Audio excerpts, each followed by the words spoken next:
اور اللہ تعالیٰ نہیں چاہتا ہے لوگوں پر، عالمین پر ظلم کرنے کا۔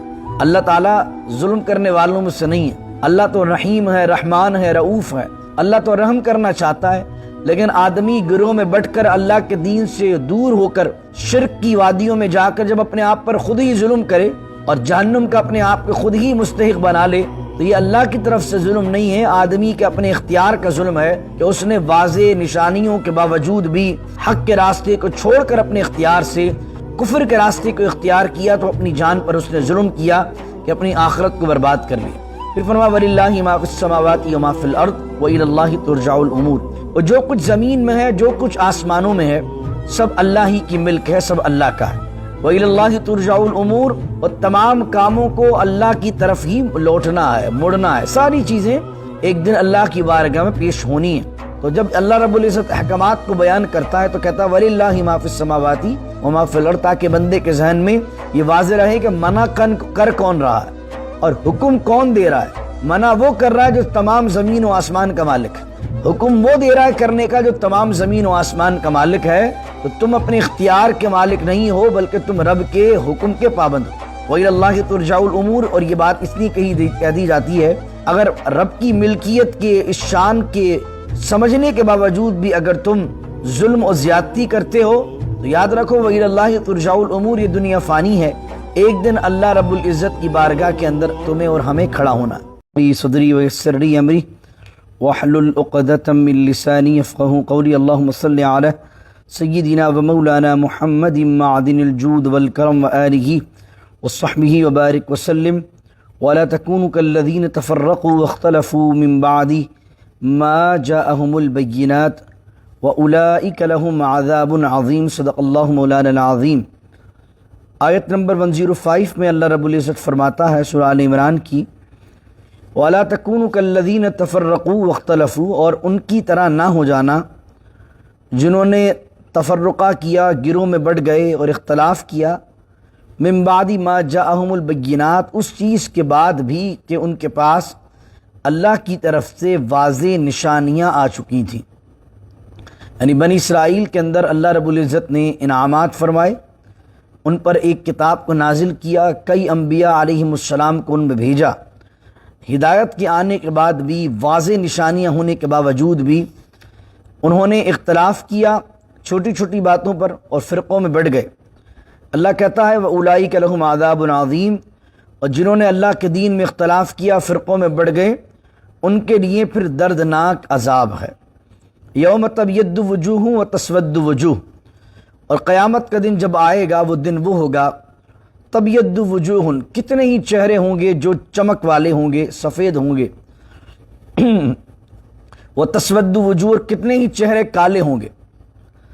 فَأَمَّا الَّذِينَ اسْوَدَّتْ وُجُوهُهُمْ، تو پھر جس کا چہرے کالے ہوں گے، سیاہ ہوں گے، اکفرتم بعد ایمانکم، تو ان سے کہا جائے گا کیا تم کفر کرتے تھے ایمان کے بعد، ایمان لانے کے بعد، حق کی واضح نشانیاں ہونے کے بعد، اکفرتم بعد ایمانکم، کیا تم کفر کرتے تھے؟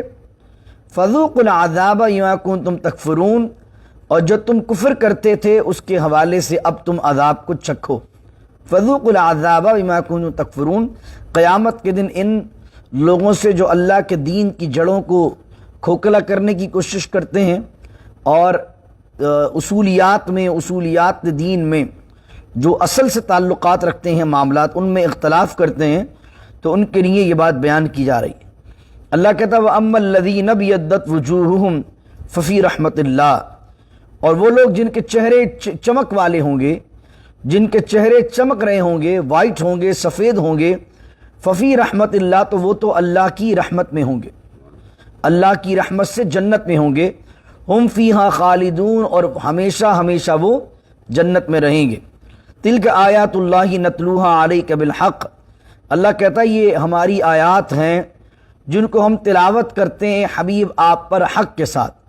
یہ اللہ کی آیات ہیں، نشانیاں جو واضح طور پر اللہ نے بیان کیا ہے، جس کو ہم نے کل کے درس میں سنا تھا اور آج کے درس میں بھی سنا ہے کہ وَاعْتَصِمُوا بِحَبْلِ اللَّهِ جَمِيعًا وَلَا تَفَرَّقُوا، اللہ کی رسی کو مضبوطی سے تھام لو اور تفرق میں گروہ گروہ میں نہ بٹو۔ تو یہ اللہ کی رسی کو تھامنا، فرقوں میں نہ بٹنا اور پھر رب کا احسان یاد کرنا کہ اللہ نے اسلام کے ذریعے سے ہمیں باہم شیر و شکر کر دیا، یہ تمام آیتیں اللہ رب العزت حق کے ساتھ آپ پر تلاوت کرتا ہے، بیان کرتا ہے۔ وَمَا اللَّهُ يُرِيدُ ظُلْمًا لِّلْعَالَمِينَ، اور اللہ تعالیٰ نہیں چاہتا ہے لوگوں پر، عالمین پر ظلم کرنے کا۔ اللہ تعالیٰ ظلم کرنے والوں میں سے نہیں ہے۔ اللہ تو رحیم ہے، رحمان ہے، رعوف ہے۔ اللہ تو رحم کرنا چاہتا ہے، لیکن آدمی گروہ میں بٹ کر اللہ کے دین سے دور ہو کر شرک کی وادیوں میں جا کر جب اپنے آپ پر خود ہی ظلم کرے اور جہنم کا اپنے آپ کو خود ہی مستحق بنا لے، تو یہ اللہ کی طرف سے ظلم نہیں ہے، آدمی کے اپنے اختیار کا ظلم ہے کہ اس نے واضح نشانیوں کے باوجود بھی حق کے راستے کو چھوڑ کر اپنے اختیار سے کفر کے راستے کو اختیار کیا، تو اپنی جان پر اس نے ظلم کیا کہ اپنی آخرت کو برباد کر لیا۔ پھر فرمایا وَلِلَّهِ مَا فِي السَّمَاوَاتِ وَمَا فِي الْأَرْضِ وَإِلَى اللَّهِ تُرْجَعُ الْأُمُورُ، اور جو کچھ زمین میں ہے، جو کچھ آسمانوں میں ہے، سب اللہ ہی کی ملک ہے، سب اللہ کا ہے۔ وَإِلَى اللَّهِ تُرْجَعُ الْأُمُورُ، اور تمام کاموں کو اللہ کی طرف ہی لوٹنا ہے، مڑنا ہے، ساری چیزیں ایک دن اللہ کی بارگاہ میں پیش ہونی ہیں۔ جب اس طرح کی آیات مقدسات بیان کی جاتی ہیں تو اکثر قرآن کریم کا مزاج یہ کہ قرآن کریم کے پھر بعد میں جب مضمون مکمل ہو جاتا ہے تو پھر اس طرح کی آیت آتی ہے وَلِلَّهِ مَا فِي السَّمَاوَاتِ وَمَا فِي الْأَرْضِ، تاکہ ایک مسئلہ تمہیں سمجھا دیا جائے، اور آدمی کو جب کوئی چیز ریسٹرکشنز لگائی جا رہی ہوتی ہیں، حدود اور قیودات بیان کی جا رہی ہوتی ہیں کہ یہ کرو اور یہ نہ کرو، تو آدمی کے ذہن میں ایک تصور ابھر سکتا ہے کہ میں اپنی مرضی کا مالک ہوں، میں اپنے اختیار کا مالک ہوں، میں اگر یہ نہ کروں تو، اور جس کا منع کر لیا گیا ہے میں اس وہ کام کروں تو جب اللہ رب العزت احکامات کو بیان کرتا ہے تو کہتا ہے وَلِلَّهِ مَا فِي السَّمَاوَاتِ وَمَا فِي الْأَرْضِ، تاکہ بندے کے ذہن میں یہ واضح رہے کہ منع کر کون رہا ہے اور حکم کون دے رہا ہے۔ منع وہ کر رہا ہے جو تمام زمین و آسمان کا مالک ہے، حکم وہ دے رہا ہے کرنے کا جو تمام زمین و آسمان کا مالک ہے۔ تو تم اپنے اختیار کے مالک نہیں ہو، بلکہ تم رب کے حکم کے پابند ہو۔ وَإِلَى اللَّهِ تُرْجَعُ الْأُمُورُ، اور یہ بات اس لیے کہہ دی جاتی ہے اگر رب کی ملکیت کے اس شان کے سمجھنے کے باوجود بھی اگر تم ظلم و زیادتی کرتے ہو تو یاد رکھو وَإِلَى اللَّهِ تُرْجَعُ الْأُمُورُ، یہ دنیا فانی ہے، ایک دن اللہ رب العزت کی بارگاہ کے اندر تمہیں اور ہمیں کھڑا ہونا۔ اگلی آیت کے اندر اللہ کہتا ہے كُنتُمْ خَيْرَ أُمَّةٍ أُخْرِجَتْ لِلنَّاسِ تَأْمُرُونَ بِالْمَعْرُوفِ وَتَنْهَوْنَ عَنِ الْمُنكَرِ وَتُؤْمِنُونَ بِاللَّهِ وَلَوْ آمَنَ أَهْلُ الْكِتَابِ لَكَانَ خَيْرًا لَهُمْ مِنْهُمُ الْمُؤْمِنُونَ وَأَكْثَرُهُمُ الْفَاسِقُونَ۔ فرمایا تم بہترین امت ہو۔ اس سے پہلے کل جو درس کے اندر آخری آیت ہم نے پڑھی تھی، آیت نمبر 104 سورہ آل عمران کی، اس میں اللہ نے تلقین کی تھی کہ تم میں سے ایک گروہ ایسا ہونا چاہیے، تم میں سے ایک امت ایسی ہونی چاہیے کہ جو بھلائی کی طرف بلائے، اچھائی کا حکم کرے، برائی سے منع کرے۔ اب اللہ کہہ رہا ہے مومنین کو مخاطب کرتے ہوئے کنتم خیر امت، تم ہو بہترین امت۔ اور دوسرے بارے میں کہا تھا وَكَذَلِكَ جَعَلْنَاكُمْ أُمَّةً وَسَطًا لِتَكُونُوا شُهَدَاءَ عَلَى النَّاسِ، کہ امت وسط بنایا ہے، تمہیں امت اوسط بنایا ہے اور تمہیں تمام لوگوں پر گواہ بنایا ہے۔ میں نے اس کے ضمن میں کہا تھا کل قیامت کے دن ہر نبی کی تبلیغ کی گواہی امت محمدیہ صلی اللہ علیہ وسلم دے رہی ہوگی۔ یہ ہے اللہ حضرت آدم سے لے کر ہمارے پیارے آقا صلی اللہ علیہ وسلم تک تیرا ہر نبی سچا ہے اور اس نے اپنی قوم کو دین اسلام کی دعوت دی ہے۔ تو وہاں پر بیان کیا تھا، یہاں یہ بیان کر دیا کہ حضور کی امت سب سے افضل امت ہے، کنتم خیر امت۔ لیکن اس امت کے افضل ہونے کا سبب کیا ہے؟ یہ امت افضل کب کہلائے گی؟ اب وہ آگے بیان کیا جا رہا ہے۔ کنتم خیر امت، تم بہترین امت ہو، اخرجت للناس، جو لوگوں کے لیے نکالی گئی ہے، لوگوں کے لیے بنائی گئی ہے، اس لیے کہ تأمرون بالمعروف، کہ تم معروف چیزوں کا، بھلائی کا حکم دیتے ہو، وتنہون عن المنکر، اور تم برائی سے منع کرتے ہو، وتؤمنون باللہ، اور تم اللہ پر ایمان لاتے ہو۔ یہ تین چیزیں سمجھ لیجئے بہترین امت بننے کے لیے ضروری ہیں: اچھائی کا حکم دینا، برائی سے منع کرنا، اور اللہ رب العزت پر ایمان لانا جیسا کہ ایمان لانے کا حق ہے اور جیسا ایمان لانا انبیاء علیہ السلام سے ثابت ہے۔ یہ تین چیزیں اگر آدمی میں ہوں گی تو یہ امت بہترین امت ہے۔ لیکن آج یہ امت نہ اچھائی کا حکم دے رہی ہے نہ برائی سے منع کر رہی ہے، بروں کے ساتھ برے ہیں، اچھوں کے ساتھ اچھے ہیں، جس کے ساتھ بیٹھتے ہیں اس کو اپنے رنگ میں رنگنے کے بجائے ہم اس کے رنگ میں رنگ جاتے ہیں۔ حالانکہ ہونا یہ چاہیے کہ نمازی آدمی اگر بے نمازیوں میں بیٹھے تو انہیں بھی نمازی بنا دیں، لیکن بعض اوقات جب نمازی آدمی بے نمازی میں بیٹھتا ہے تو اس گیدرنگ کی وجہ سے، ان دوستوں کی وجہ سے بعض اوقات اپنی نماز چھوڑ دیتا ہے۔ تو اس لیے بہترین شخص وہ ہے اچھائی کا حکم دے، برائی سے منع کرے، وَتُؤْمِنُونَ بِاللَّهِ، اور ساتھ ساتھ اللہ پر ایمان رکھے۔ دنیا میں اگر کوئی NGO بنا لیتا ہے اور کہتا ہم اچھائی کے کام کر رہے ہیں اور برائی سے لوگوں کو بچا رہے ہیں، لیکن اگر وہ ایمان والے نہیں ہیں تو اللہ کی بارگاہ کے اندر، آخرت کے اندر وَمَا لَهُ فِي الْآخِرَةِ مِنْ خَلَاقٍ، آخرت کے اندر ان کا کوئی حصہ نہیں۔ دنیا میں اللہ اس خدمت کا ان کو صلہ دے دے گا، لیکن آخرت کے اندر نجات کا جو معیار ہے وہ اعمال صالحہ کے ساتھ ایمان شرط ہے۔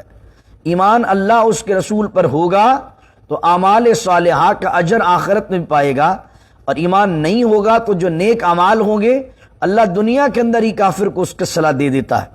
اللہ اکبر۔ پھر فرمایا وَلَوْ آمَنَ أَهْلُ الْكِتَابِ لَكَانَ خَيْرًا لَهُمْ، اور اگر اہل کتاب ایمان لے آتے تو یہ ان کے لیے بہتر تھا۔ یعنی کہ اہل کتاب یہودی عیسائی اگر ایمان لے آتے تو ان کو تو پہلے ہی بہت سے کانسیپٹ کلیئر تھے، یعنی مشرکین مکہ کا تو پھر روح کا کانسیپٹ ہے، آخرت کا معاملہ، ایک ایک چیز بتانی پڑی نا۔ لیکن اہل کتاب تو توریت سے اور انجیل سے، زبور کے ذریعے سے جانتے تھے کہ آخرت میں کیا ہونا، انبیاء علیہ السلام کی دعوت کا مشن کیا ہے، ان انبیاء علیہ السلام کو دعوت کے اندر کیا کیا مسائل پیش آئے۔ تو اگر یہ ایمان لے آتے اہل کتاب یہودی جو کہ مدینے سے نکالے گئے، خیبر سے نکالے گئے، اور پھر ان کو مسلمانوں نے جو ہے وہ عرب کی سرزمین سے باہر کر دیا، اگر ایمان لے آتے تو کیا ہوتا، یہی سردار ہوتے، پڑھے لکھے لوگ تھے۔ اہل کتاب کو جب کہا جاتا تو کہا جاتا پڑھے لکھے لوگ، یعنی کتاب کے پڑھنے والے، لکھنے والے۔ بما کنتم تعلمون الکتاب وبما کنتم تدرسون، قرآن نے ان کے کمالات کو بیان کرتی ہوئے یہ بیان کیا کہ تم تو جو ہے کتاب کو پڑھتے اور پڑھاتے ہو، تم تو پڑھنے پڑھانے والے لوگ ہو۔ تو یہ پڑھنے پڑھانے والے لوگ جو پہلے سے عرب کے معاشرے میں، ایسے معاشرے میں جہاں کوئی لکھنا نہیں جانتا تھا، یہ چند لوگ تھے جو لکھنا جانتے تھے، تو اگر یہ ایمان لے آتے تو اسلام ان کو وہ عزت عطا فرماتا جو اسلام کو چھوڑ کر انہوں نے بالکل مکمل طور پر ذلت اٹھائی، دنیا بھی بہتر ہوتی اور آخرت بھی بہتر ہوتی۔ تو اللہ کہہ رہا وَلَوْ آمَنَ أَهْلُ الْكِتَابِ لَكَانَ خَيْرًا لَهُمْ، اگر یہ اہل کتاب ایمان لے آتے تو ان کے لیے بہتر تھا۔ مِنْهُمُ الْمُؤْمِنُونَ، ان میں سے مومن بھی ہیں، وَأَكْثَرُهُمُ الْفَاسِقُونَ، اور ان میں سے اکثر جو ہیں وہ فاسق ہیں۔ مومن کون ہے؟ جیسے عبداللہ بن سلام رضی اللہ عنہ۔ حضرت عبداللہ بن سلام یہودیوں کے بہت بڑے عالم تھے، اور نبی کریم صلی اللہ علیہ وسلم جب مدینہ تشریف لائے اور عبداللہ بن سلام نے توریت میں حضور کی نشانیوں کو پڑھا ہوا تھا، اور پتہ چلا کہ حضور قباء کے اندر تشریف لے آئے ہیں، تو عبداللہ بن سلام کے متعلق ایک روایت ملتی ہے کہ آپ فرماتے ہیں میں اس وقت اپنے چچا کے باغ میں تھا، آنے والے نے خبر دی کہ کوئی شخص آئے ہیں جو کہتے ہیں میں اللہ کا رسول ہوں، اور اپنا نام یہ بتاتے ہیں، اور اس وقت مسجد قباء کے اندر ہیں۔ عبداللہ بن سلام رضی اللہ عنہ فرماتے ہیں کہ میں سیدھا اپنے چچا کے باغ سے نکلا اور مسجد قباء پہنچا، تو سرکار دو عالم صلی اللہ علیہ وآلہ وسلم اپنے اصحاب کی جھرمٹ کے اندر درمیان میں بیٹھے تھے، اور اس طرح بیٹھے تھے کہ جیسے ستاروں کے درمیان چاند بیٹھا کرتا۔ عبداللہ بن سلام کہتے ہیں میں حضور کے قریب پہنچا تو سرکار دو عالم صلی اللہ علیہ وسلم کی زبان مقدس سے سب سے پہلے نکلنے والے الفاظ جو میں نے سنے، جو میرے کانوں سے حضور کی آواز ٹکرائی، تو حضور کہہ رہے تھے افشوا السلام واطعموا الطعام ان كنت تعلم ولا تعلم، او كما قال علیہ السلام۔ حضور کہہ رہے تھے سلام کو عام کرو چاہے بندے کو جانتے ہو یا نہیں جانتے، اور کھانا کھلایا کرو چاہے بندے کو جانتے ہو یا نہیں جانتے۔ یہ حضور کا فرمان، پہلا فرمان جو عبداللہ بن سلام کہتے ہیں جو میں نے سنا اپنے کانوں سے، حضور قباء کے اندر صحابہ کی جھرمٹ میں بیٹھ کر صحابہ کو تلقین کر رہے تھے سلام کو عام کرو چاہے جانتے ہو کہ نہیں جانتے، اور کھانا کھلایا کرو چاہے جانتے ہو کہ نہیں جانتے۔ یہ دو کام بڑے اہم کام ہیں۔ پھر عبداللہ بن سلام حضور کی بارگاہ میں بیٹھتے ہیں، حضور سے چند سوالات کرتے ہیں، حضور جان عالم صلی اللہ علیہ وسلم اس کا جواب دیتے ہیں. اور پھر عبداللہ بن سلام رضی اللہ عنہ جو بہت پائے کے عالم تھے، یہودیوں کے اندر ایمان لے آتے ہیں. اور عبداللہ بن سلام وہ شخصیت ہیں جو پہلے یہودی تھے، بعد میں مومن ہو گئے. ان کے علاوہ اور بھی اصحاب جو تھوڑے ہی تھے وہ ایمان لے آئے. تو اللہ نے کہا منہم المؤمنون، اہل کتاب میں سے مومن بھی ہیں لیکن وہ اکثرهم الفاسقون، ان کے اکثر فاسق ہیں. یعنی چند لوگوں کو تو اللہ نے ہدایت دی، وہ اسلام اور ایمان کے دامن میں آ گئے، لیکن اکثر جو ہے وہ ہٹ درمی کی وجہ سے، زدم زدہ کی وجہ سے، نشانیاں جاننے کے باوجود بھی اپنے کفر پر مصر رہے. تو ایک ہے انجانے میں غلطی کرنا، ایک ہے جان بوجھ کر جرم کرنا. ان دونوں کی سزاؤں میں بھی فرق ہوتا ہے. اللہ رب العزت سے دعا کریں اللہ رب العزت ہمیں گمراہی سے بچائے، گمراہوں سے بچائے، اور اپنے دین کی صراط مستقیم پر ہمیں استقامت نصیب فرمائے. بسم اللہ الرحمن الرحیم. الحمدللہ رب العالمین، والصلاة والسلام علی اشرف الانبیاء والمرسلین. ربنا اتمم لنا نورنا واغفر لنا انك على كل شيء قدير. ربنا ظلمنا انفسنا وان لم تغفر لنا وترحمنا لنكونن من الخاسرين. ان الله وملائكته يصلون على النبي يا ايها الذين امنوا صلوا عليه وسلموا تسليما. اللهم صل على سيدنا ومولانا محمد معدن الجود والكرم وآله وصحبه وبارك وسلم. سبحان ربك رب العزة عما يصفون وسلام على المرسلين والحمد لله رب العالمين. لا إله إلا الله محمد رسول الله صلى الله عليه وسلم.